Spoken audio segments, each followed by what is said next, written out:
একটা মানুষের গীবাত করেছেন, দোকানপাটে বসে বললেন অমুক চেয়ারম্যান খুব খারাপ, বদের গোড়া। তা এখন আপনি ওর জন্য ক্ষমা চান, কাবা ঘরে চলে যান, গিলাপ ধরে মরা পর্যন্ত ক্ষমা চান। যদি চেয়ারম্যান খারাপ এই কথাটার পাপ মরা পর্যন্ত কাবা ঘরের গিলাপ ধরে কান্নাকাটি করে যদি ক্ষমা হয়ে যায়, তাহলে ইসলাম ধর্ম মিথ্যা।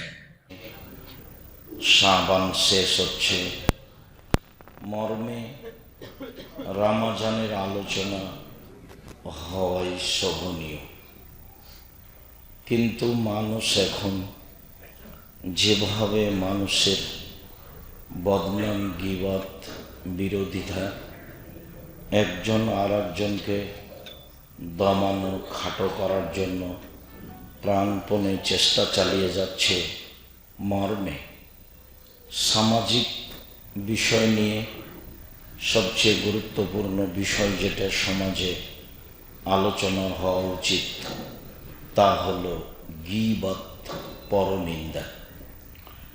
সম্মানিত দিনী ভাই বোন, আমাদের মনে রাখা ভালো হবে যে জড়িত পাপ ক্ষমা হওয়া সহজ, কিন্তু মানুষের সাথে জড়িত পাপ ক্ষমা হওয়া সহজ নয়। আল্লাহর সাথে জড়িত পাপ আল্লাহর কাছে ক্ষমা চাইলেই হবে ইনশাআল্লাহ। তার নাম গফফার, গফুর, খুব বেশি বেশি ক্ষমাশীল, প্রতিশোধ ছাড়াই ক্ষমা করেন যিনি, তার নাম গফুর। ইচ্ছা করলে প্রতিশোধ নিতে পারেন, নেন না, তার নাম গফুর। ক্ষমা সহজ, কিন্তু মানুষের সাথে জড়িত পাপ ক্ষমা সহজ নয়। আল্লাহর সাথে জড়িত পাপ, পাপের জগতে সবচেয়ে বড় পাপ শিরক। শিরক মহাপাপ। পাপের সিরিয়ালে 1 নম্বর বড় পাপ হচ্ছে শিরক। আজীবন মানুষ শিরক করেছে, কবরে সিজদা করেছে, কবরের কাছে কিছু চেয়েছে, এখন বলছে আল্লাহ আমার ভুল হয়েছে, আমি কখনোই কাজ করব না। আমি এ মর্মে স্বীকারোক্তি দিচ্ছি যে আমি ভবিষ্যতে মরা পর্যন্ত কোনোদিন শিরকের সাথে সম্পৃক্ত হব না, তুমি আমাকে ক্ষমা করো। ইনশাআল্লাহ পাপ ক্ষমা হয়ে যাবে। জেনা মহাপাপ। যেসব পাপের কারণে মানুষকে 100 লাঠি পিটিয়ে এলাকা থেকে 1 বছরের জন্য তাড়িয়ে দিতে হয়, যেসব পাপের কারণে মানুষকে হত্যা করতে হয়, 3 শ্রেণীর মানুষকে হত্যা করতে হয়, তার 2 শ্রেণীর মানুষের বাঁচার পথ আছে। 1, বলল যে আমি কোরআন মাজিদ মানি না, বলল যে গাভীর দুধ হারাম, তাহলে সে ধর্মচ্যুত হয়েছে, তাকে সরকারিভাবে হত্যা করতে হবে, মুরতাদ। ফাঁসির মঞ্চে নিয়ে যাওয়া হয়েছে, তখনও বলছে আমার ভুল হয়েছে, আমার ভুল হয়েছে, আমি এই কথা ফিরিয়ে নিলাম, তাহলে তার আর ফাঁসি হবে না, বেঁচে গেল। 2, কেসাস। আপনি আমাকে হত্যা করেছেন, আমার বাপ মা আপনাকে হত্যা করে নেবে, এ কথাই ঠিক, তার নাম কেসাস। সরকারিভাবে আপনাকে ফাঁসির মঞ্চে নিয়ে যাওয়া হয়েছে, তখন আমার বাপ মা বলছে না না আমরা কেসাস নিব না, মাফ করে দিলাম, মাফ করে দিলাম, তখন আপনার আর ফাঁসি হবে না, আপনাকে ফাঁসির মঞ্চ থেকে নামিয়ে নেওয়া হবে, তবে অপরাধ ছিল হত্যার যোগ্য। 3, বিবাহ করার পরে যদি মানুষ জেনায় লিপ্ত হয়, তাকেও হত্যা করতে হবে, ইট ঢেল পাথর দিয়ে। পৃথিবীতে এমন কোনো পথঘাট নেই যে পথঘাট দিয়ে তাকে বাঁচানো যেতে পারে, পৃথিবীতে কোনো পথই নেই। বিবাহ করার পরে যারা জেনায় লিপ্ত হয়েছে, তাদেরকে শরীয়ী বিধান তাকে হত্যা করতে হবে, এছাড়া দুনিয়াতে কোনো পথঘাট নেই। মহাপাপ আল্লাহ ইচ্ছা করলে ক্ষমা করতে পারেন, মানে অনেক বড় পাপ, এরপরেও আপনি আল্লাহর কাছে ক্ষমা চান, দৃঢ় বিশ্বাস রাখবেন যে বিচার হয়নি, পাপও কেউ জানে না, আপনি ক্ষমা চান, ক্ষমা হয়ে যাবে ইনশাআল্লাহ। কেন? এই পাপ তার সাথে জড়িত।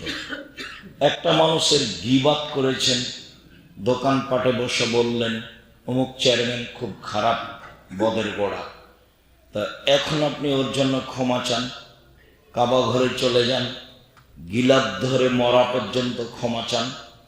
যদি চেয়ারম্যান খারাপ এই কথাটার পাপ মরা পর্যন্ত কাবা ঘরের গিলাপ ধরে কান্নাকাটি করে যদি ক্ষমা হয়ে যায়, তাহলে ইসলাম ধর্ম মিথ্যা।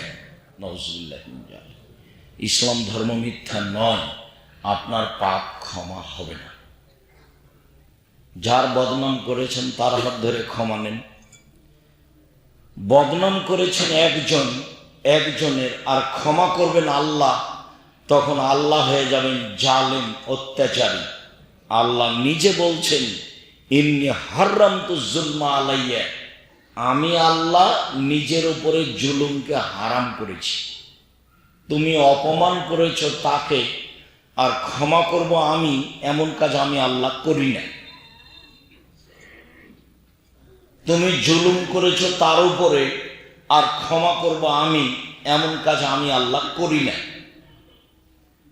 এমন কাজ করলে আমি আল্লাহ জালেম হয়ে যাব।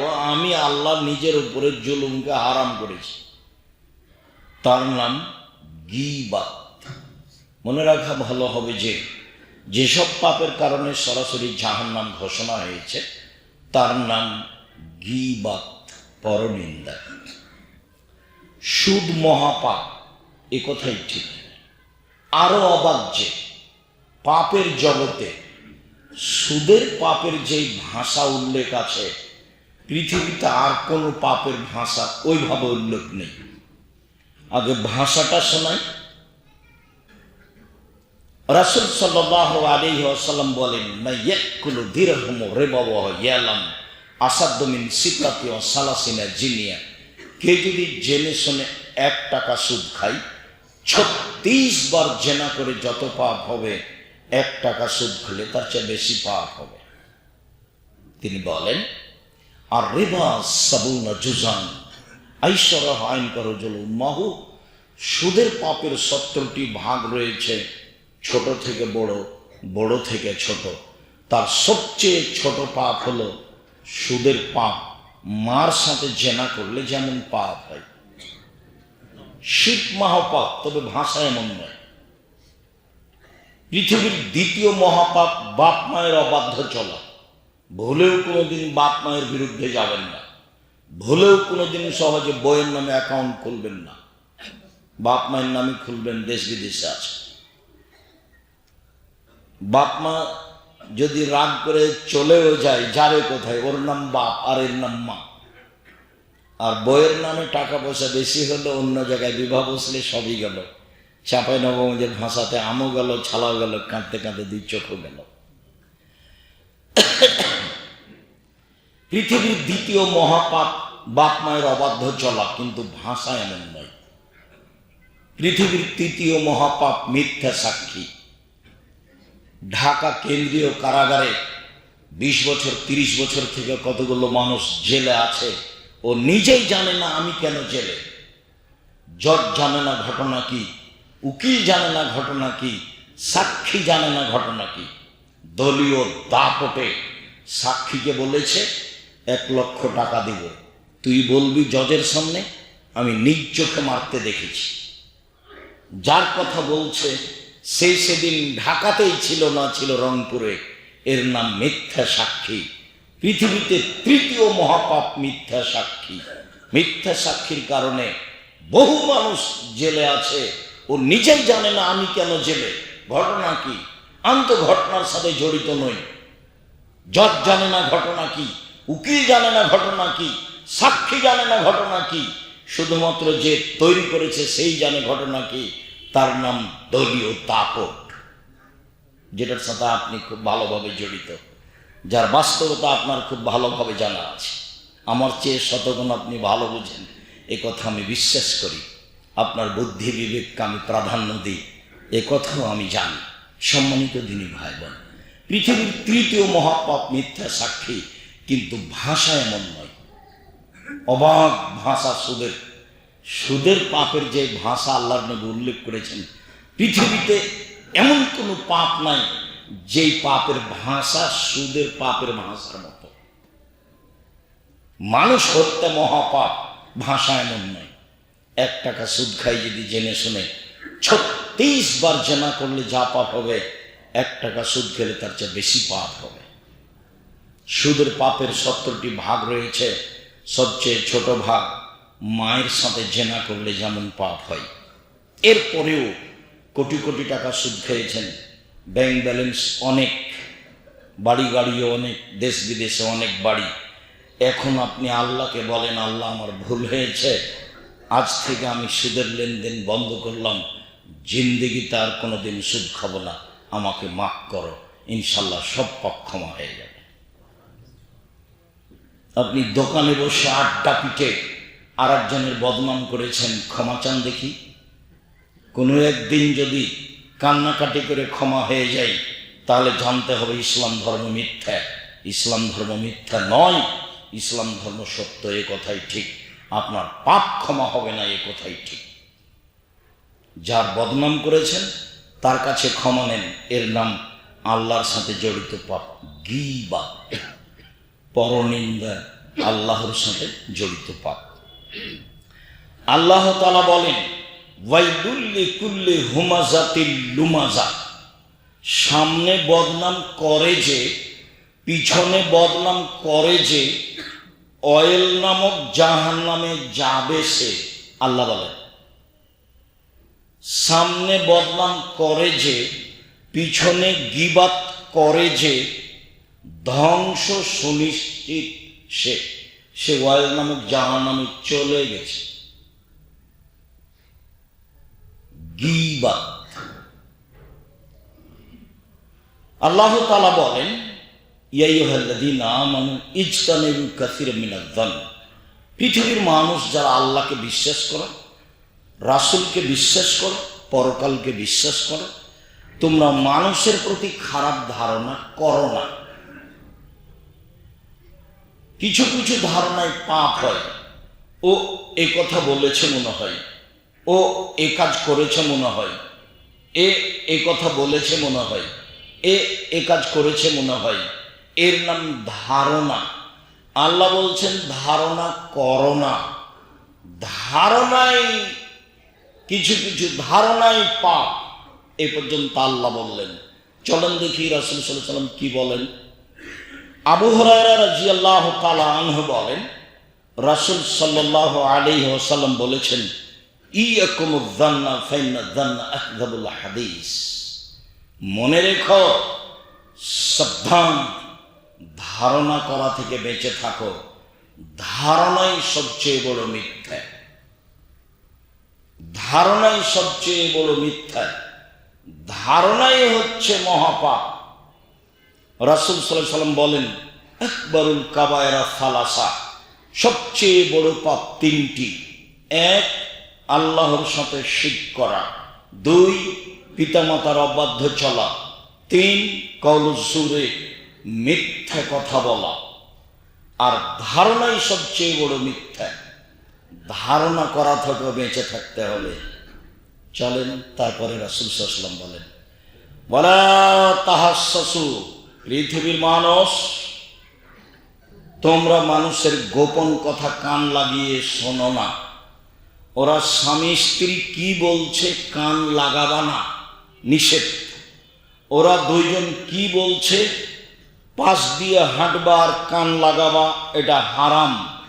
এই জন্য আল্লাহ রাসূল বলেছেন, 3 জন মানুষ যদি তোমরা কোথাও সফরে থাকো, তাহলে 2 জন মিলে কোনো কথা বলবা না, 3 জন একসাথে বলবা। 2 জন মিলে যদি কথা বলো, তাহলে তৃতীয় জন ভাববে আমার কথাই মনে হয় বলছে, আমার কথা মনে হয় বলছে। পাশ দিয়ে হাঁটবে, কাজ টাজ করবে আর কান লাগিয়ে রাখবে। এই জন্য রাসূল সাল্লাল্লাহু আলাইহি ওয়াসাল্লাম বলেছেন, সাবধান, তিনজন মানুষ কোথাও গেলে, কোনো বৈঠক করলে তিনজন মিলেই করিও, নইলে ধারণা হবে, ধারণা খারাপ হবে, মহা পাপ হবে। তোমরা মানুষের গোপন কথা কান লাগিয়ে শোনো না। রাসূল সাল্লাল্লাহু আলাইহি ওয়াসাল্লাম বললেন, যারা মানুষের গোপন কথা কান লাগিয়ে শোনে, বিচারের মাঠে আল্লাহ তাআলা সীসা তামাকে জাহান্নামের আগুনে গলিয়ে তার কানে ঢেলে দিবেন। হাদিস বুখারী মুসলিম। মানুষের গোপন কথা কান লাগিয়ে শোনা হারাম, মহাপাপ। যারা আমার সামনে আছেন তারা অবগত হচ্ছেন, সময়ের গতিতে মিডিয়ার মাধ্যমে অবগত হবেন ইনশাআল্লাহ। যদিও মিডিয়াকে আমি পছন্দ করি এই জন্য যে মিডিয়ার মাধ্যমে আমরা সারা পৃথিবীর বিভিন্ন জায়গায় যেতে পারি, তবে ঘৃণাও করি এই জন্য যে তারা একটা মানুষের কোন কথা বলতে হবে আর কোন কথা বলতে হবে না এইটা তাদের বিবেচনা থাকে না, তার নিজের উদ্দেশ্যই বিবেচনা থাকে। এর ফলাফল ভয়াবহ। একটা মানুষের যেই কথা বলা হবে না, বললে অপছন্দ করবে, সেটাই গীবাত। আসছে একটু পরে বুখারী মুসলিম। তখন কি হবে? তাহাজ্জুদ পড়লাম, ফলাফল টিকলো না। হজ করলাম, উমরা করলাম, ফলাফল টিকলো না। রাসূল সাল্লাল্লাহু আলাইহি ওয়াসাল্লাম বলেন, ওয়ালা তাজাসসু, পৃথিবীর মানুষ, তোমরা মানুষের দোষ ত্রুটি উদ্ঘাটন করো না। মানুষের দোষ ত্রুটি উদ্ঘাটন করা হারাম। এটা আল্লাহর আদেশ, রাসূলের আদেশ। রাসূল সাল্লাল্লাহু আলাইহি সাল্লাম বলেন, মান সাতারা মুসলিমান সাতারাহুল্লাহু ফিদ দুনিয়া ওয়াল আখিরাহ। কেউ যদি মানুষের দোষ ত্রুটি ঢেকে রাখে, তাহলে আল্লাহ তার দোষ ত্রুটি ইহকালও ঢেকে রাখবেন, পরকালও ঢেকে রাখবেন।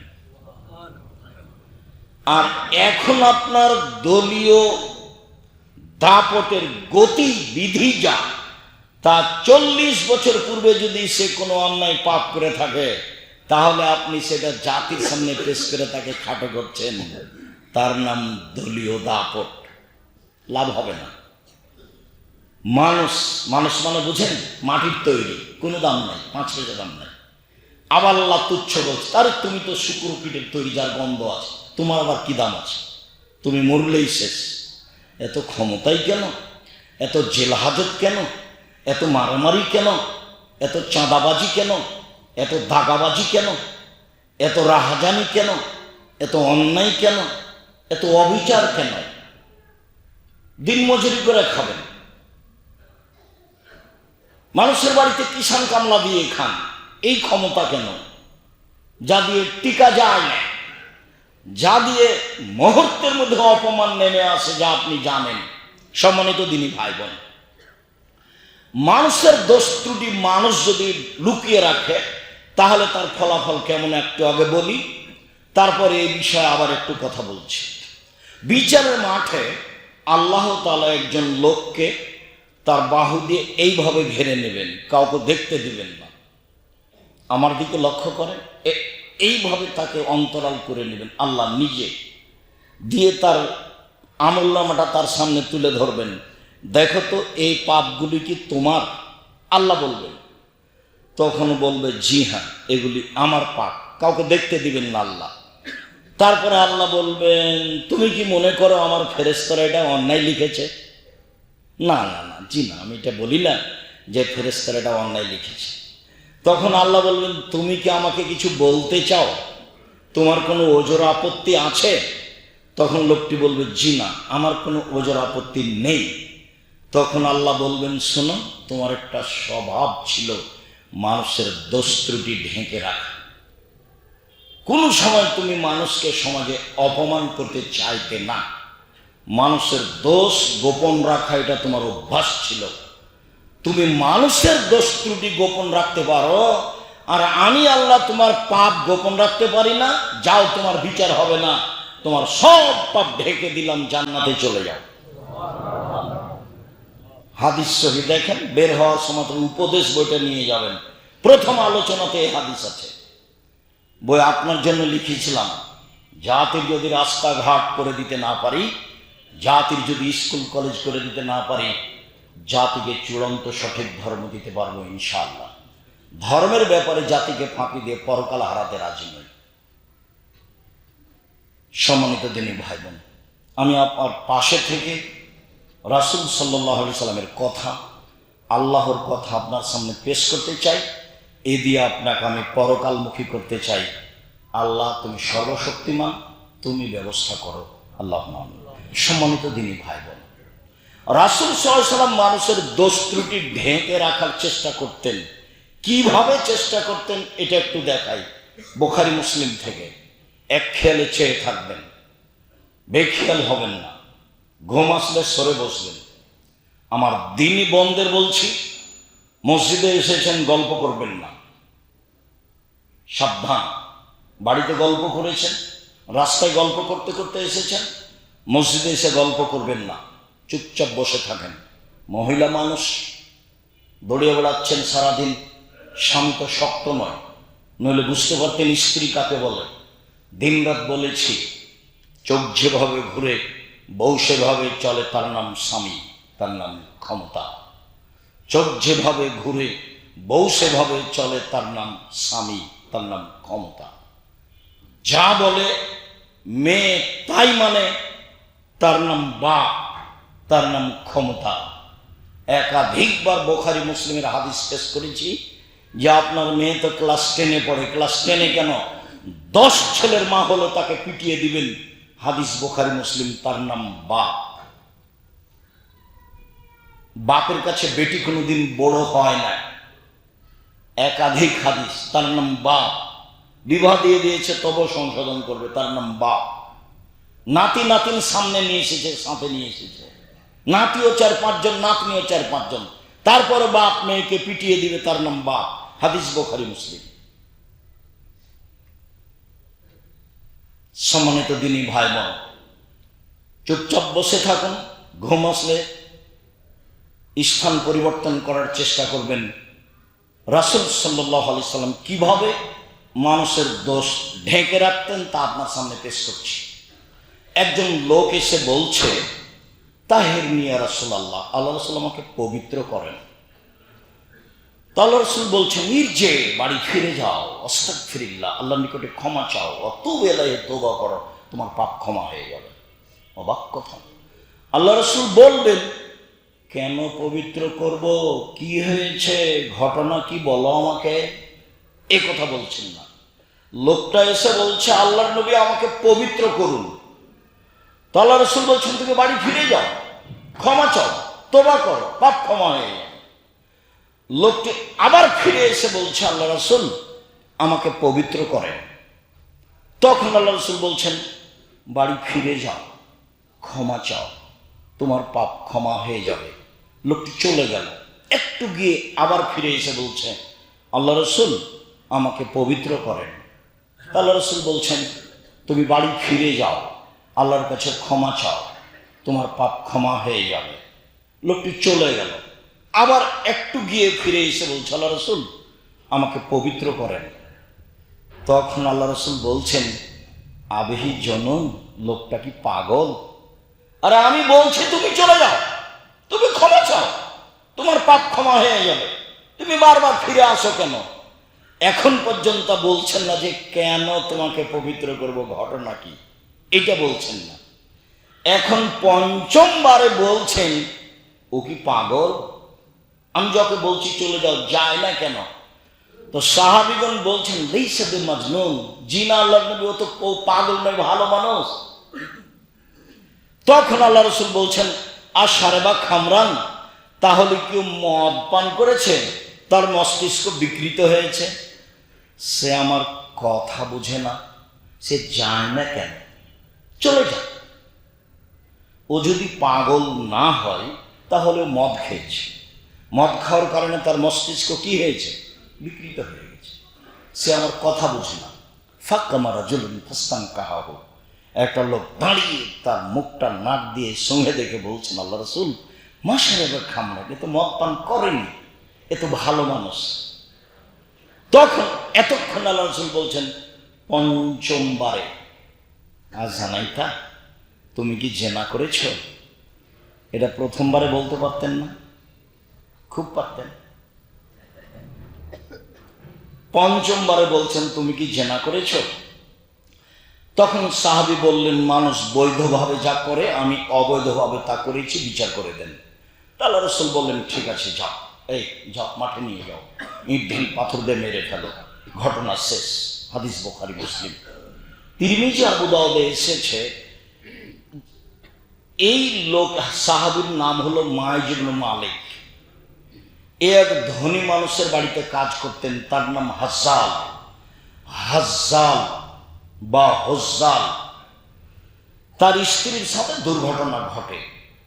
তখন হজ্জাল বলে, মাইজ, ঘটনাটা ঘটেই গেছে, তোমাকে তো আমি খুব ভালোবাসি, তুমি একটু রাসূলের কাছে যাও, বিষয়টি পেশ করো, দেখো তো কি হয়। মালিকের কথা শুনে রাসূলের কাছে এসেছে।